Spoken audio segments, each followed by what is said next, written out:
familiarization na nangyayari. Pero etong ituturo ko sa inyo is natutunan ko ng ilang taon na nung nandun na ako sa tanker, no?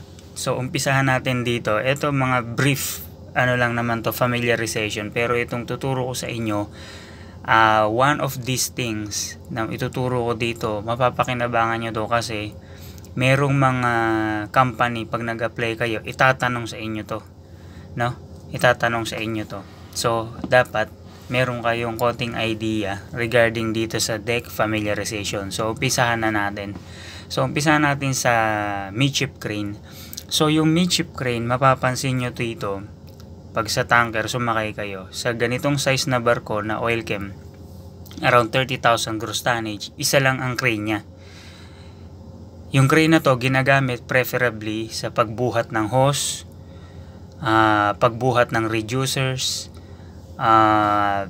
preferably for cargo operation ginagamit, kasi nga yung midship crane na ito ay hindi kayang magkabit ng hose na halos anaconda yung size, no? So ginagamit tong midship crane kapag nandun kayo, let's say sa port, magbibira kayo ng hose, or nandun kayo sa SBM, magbibira kayo ng malalaking hose. Ito yung gagamitin nyo, kaya merong midship crane.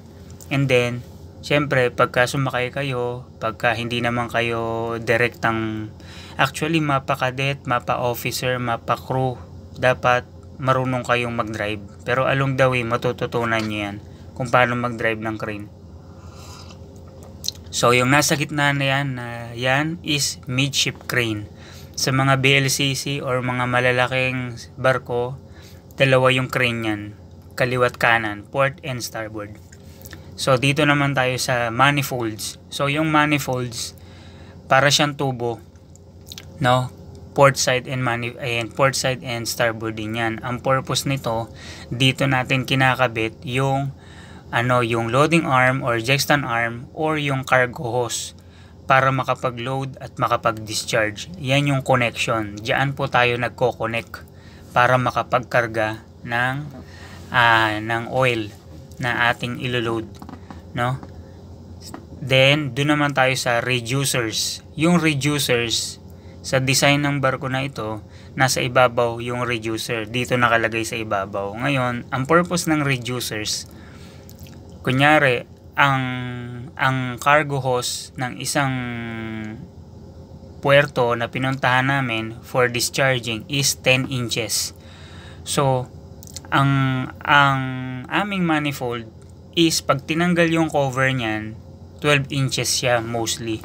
So ngayon, paano makokonek yung 10 to 12? Kukuha ka ngayon ng reducer. Yung reducer, iba't ibang size. Yung isang side niya, dalawa siya parang ganun siya. Yung kabilang side, merong 10 inches. Yung kabilang side, merong 12 inches. So ngayon, yun yung gagamitin mong connection. Ilalagay mo siya sa gitna. Ito yung hose nyo. Ito yung hose ng shore. Ito yung manifold nyo, ikakabit nyo sa gitna yung yung reducer. Kumbaga yung reducer, gagawin mo siyang parang tulay para makapag-connecta yung barko at yung terminal, yung oil terminal, para magkaroon ng cargo operation, makapag-discharge or makapag-load ng cargo. So kape muna tayo. Di pa kasi ako nag-aalmusal So dito naman tayo sa foam monitor. Yung foam monitor, along the way sa deck area and even sa tapat ng accommodation, may makikita kayong foam monitors. Makikita nyo rin yan pag sampan nyo, pero binibigyan ko lang kayo ng idea kung saan siya nakalagay. Sa deck area, makikita nyo yan sa gitna. Ngayon, yung foam monitor, ano ang purpose niya? Ang foam monitors is ginagamit siya as a fixed firefighting equipment. Yung foam monitor, meron siyang mixture ng seawater and foam na makikita nyo sa foam room kapag sumakay kayo ng barko. Makikita nyo yan doon. Ngayon, yung foam monitor na yon, magkakaroon siya isi-set up siya doon sa foam room.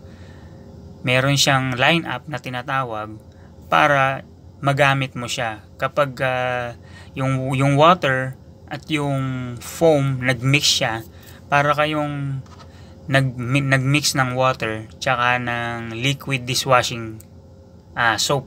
Pag minix nyo siya, magkakaroon na siya ng bula, and then yung bula na yun yung ginagamit na isa sa firefighting equipment sa deck pag sa oil tanker, no?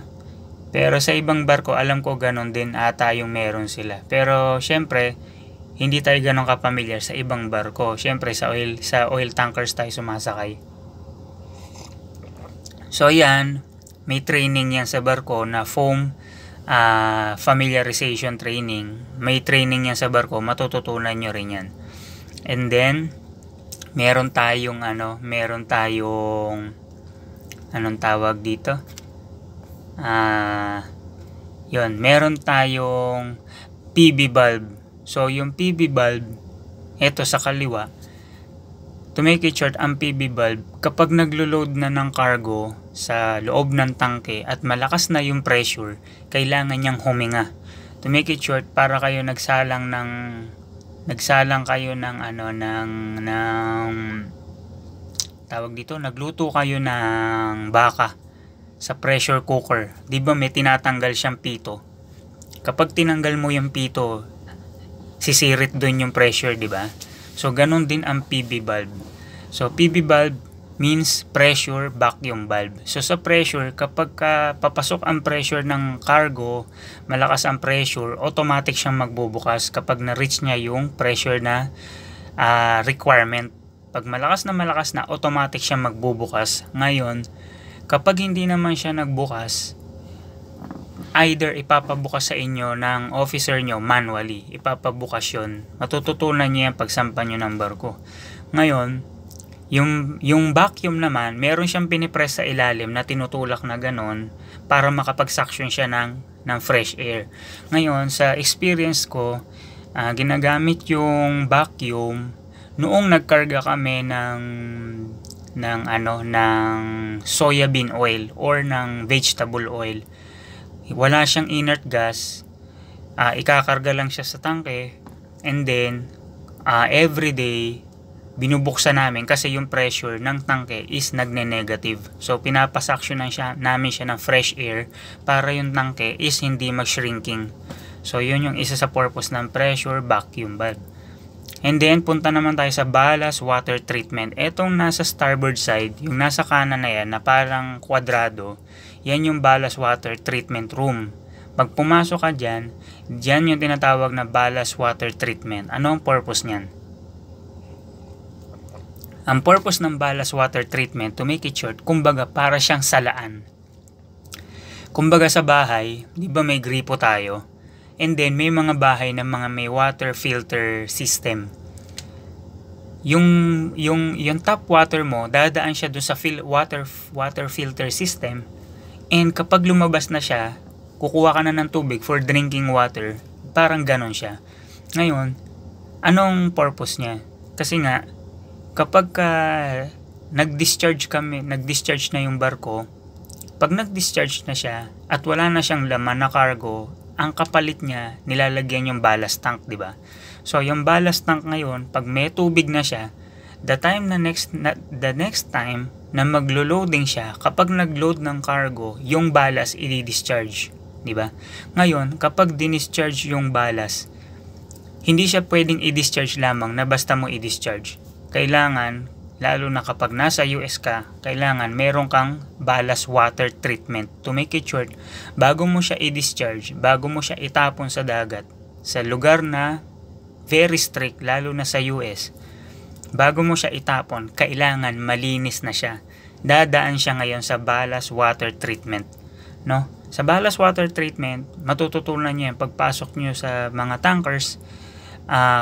To make it short, pagpasok mo doon sa ballast water treatment room, meron siyang salaan na parang ginagrind sa loob yung mga marine growth, marine species na sinasaksyon na kung ano-ano, ginagrind siya ron. And then kapag grinded na siya, meron pa siyang UV light na tinatawag na para patayin yung bacteria, and then bago siya i-discharge sa overboard. no? So yun yung purpose niyan, makita niyo yan, ballast water treatment. And then punta naman tayo dito sa fire line. Yung kulay pula na yan, makikita niyo yan, yung fire line na yan. Yan yung pula na tubo na yan. Yan yung tinatawag na fire line. So basically, ang pinaka-purpose ng fire line is diyan dumadaan yung seawater na nasa-suction from engine. So yung seawater na yan, diyan tayo magko-connect. Meron tayong tinatawag na mga fire hydrants. Diyan natin kino-connect yung ating mga fire hose para in case of fire or kapag nag-drill kayo or in case of fire, diyan tayo magko-connect ng fire hose and diyan tayo kukuha ng supply ng seawater. So yan yung fire line. Kung mapapansin nyo, halos lahat na masasakyan yung barko, kulay pula ang kulay niyan. Ewan ko lang sa iba. And then yung kulay dilaw naman, yung foam line, yellow line, mapapansin nyo, yan yung seawater, dadaan din yung seawater pero meron na siyang mixture ng foam, no? Isa rin ginagamit namin kapag nag-deck washing kami, hindi siya ina-activate yung foam pero ginagamit namin siya pang washing ng deck. Minsan ginagamit yung foam monitors gamit yung foam line na ang lalabas ay seawater, no? And eto naman, heat exchanger. Ayan, yung heat exchanger na yan, ang purpose niyan is kapag sa design ng barko na to, ang heat exchanger niya nasa taas. Sa ibang barko kasi, nasasakyan ko, heating coil. Yung heating coil nasa ilalim sa loob ng tangke. Yung heating coil, parang painitan ng tubig. Kunyari, ito yung kettle, painitan to. Di ba pag naglagay ka ng tubig, di ba parang meron siyang metal sa ilalim para kumulo yung tubig. Ganon ang heating coil sa oil tankers. Ngayon, sa design ng barko na to na sinasakyan ko ngayon, yung heat exchanger, paangatin mo yung cargo, isasuction mo yung cargo, padadaanin mo sa heat exchanger, and then ibabalik mo siya sa cargo sa pamamagitan ng drop line. Ngayon, magsisirculate siya. Isisirculate yan ni shipmate hanggang sa dumating na point na umiinit na yung cargo. Ginagamit yan mostly kapag nagkakarga kayo ng mga ibang kargada like palm oil, like molasses, yan. Sa karanasan ko, nire-recirculate yan doon. Doon siya dadaan. Ngayon yung heat exchanger, meron siyang parang coil sa loob. And then, ang laman ng coil na yon is yung tawag dito, yung steam na nanggagaling sa engine. So wag kayong mag-alala kasi lahat yan matututunan nyo. Binibigyan ko lang kayo ng idea sa familiarization sa deck kapag nakakasakay kayo ng oil tanker.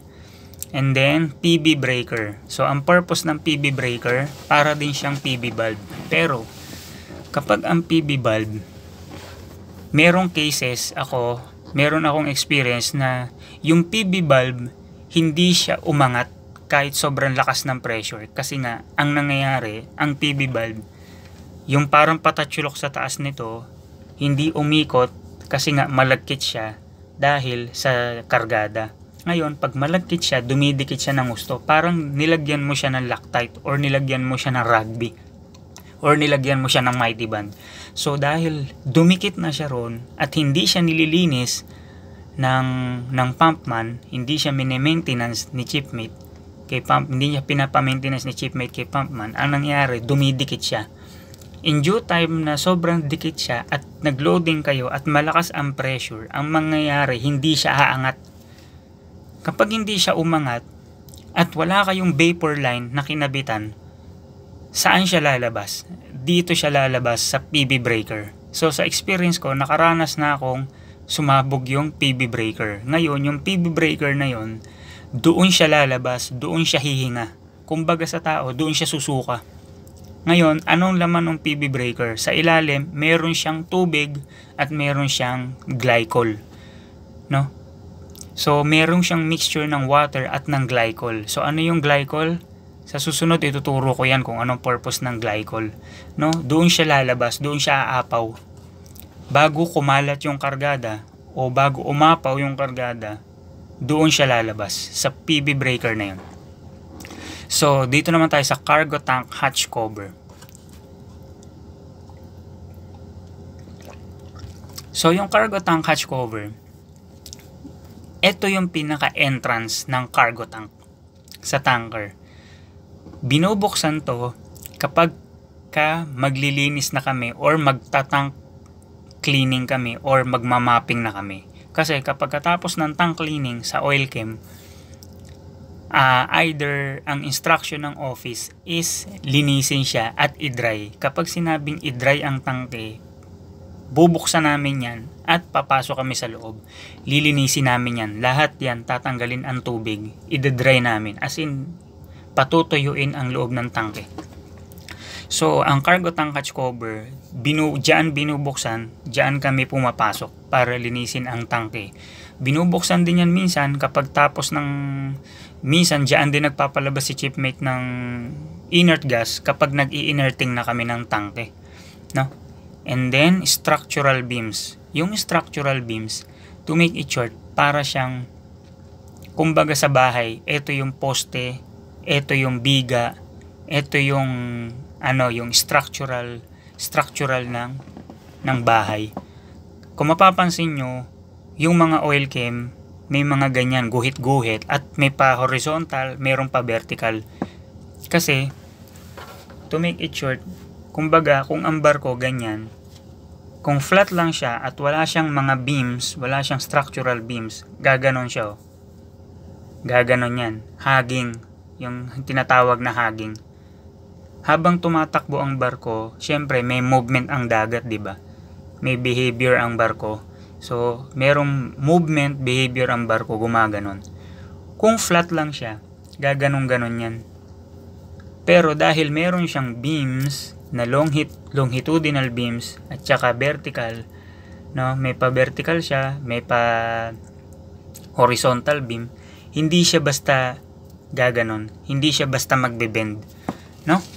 So, for now, yan muna yung ituturo ko sa inyo. Sana meron kayong nadampot na konting idea, and very important tong mga i-share ko sa inyo kasi when I was transferring from my third company, merong isa dito na itinanong sa akin nung nag-apply ako sa Merck's Tankers. Meron 5 questions ang binigay sa akin ng kapitan. Merong isa dito na tinanong niya sa akin na kung hindi ko alam, although syempre may experience naman tayo, trabaho naman natin siya, so most probably masasagot mo siya. Pero what if first time mong sasakay ng barko at ilalagay ka sa tanker? What if gustong itanong sa'yo to ni kapitan, no? So meron ka ng idea kung ano ang purpose nito sa barko. Sana na-appreciate mo tong video na to, and kung na-appreciate mo to, share mo to sa mga classmate mo. Mapapakinabangan nyo to, lalo na kung mapupunta kayo sa oil tankers. So until my next video, kita-kits na lang tayo. Maraming salamat sa panonood. Kita-kits and God bless po sa inyo lahat. Paalam. Kita-kits na lang sa susunod kong video. Paalam.